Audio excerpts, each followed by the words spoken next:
নমস্কার বন্ধুরা, আজকে এই কাঁঠালের বীজ দিয়ে করে দেখাবো ভর্তা। তা আপনারা পুরো ভিডিওটা দেখতে থাকুন। কাঁঠালের বীজগুলো ভালো করে আমি খোসা ছুলে নিয়েছি, এবার আমি সেদ্ধ করব। কড়াইয়ে জল দিয়ে দিয়েছি, কাঁঠালের বীজগুলো আমি দিয়ে দিচ্ছি,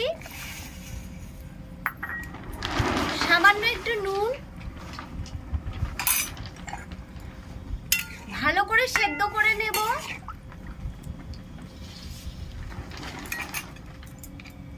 বন্ধুরা, কাঁঠালের বীজগুলো সেদ্ধ হয়ে গেছে, আমি এখন নামিয়ে নেব।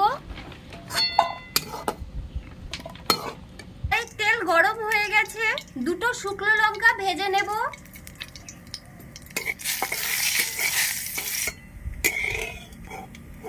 লাল করে ভাজা হয়ে গেছে, আমি তুলে নিচ্ছি।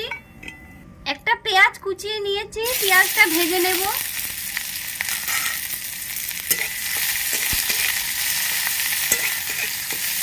পেঁয়াজগুলো লাল করে ভাজা হয়ে গেছে, আমি এখন ঢেলে নিচ্ছি।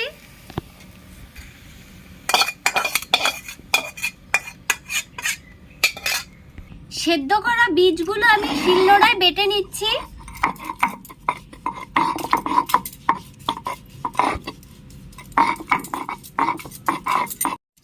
ভালো করে বাটা হয়ে গেছে, আমি এখন তুলে নিচ্ছি।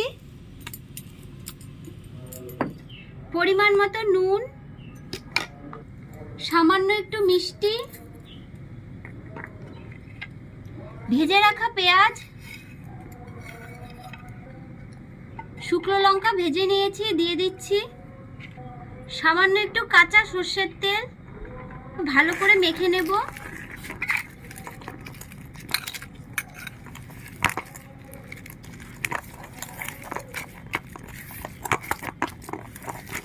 বন্ধুরা, ভর্তা আমার রেডি হয়ে গেছে। এই ভর্তা গরম ভাতের সাথে দারুণ লাগবে খেতে। বীজের ভর্তা আমাদের রেডি হয়ে গেছে। রেসিপিটা আপনাদের কেমন লাগলো অবশ্যই কমেন্টের মাধ্যমে জানাবেন।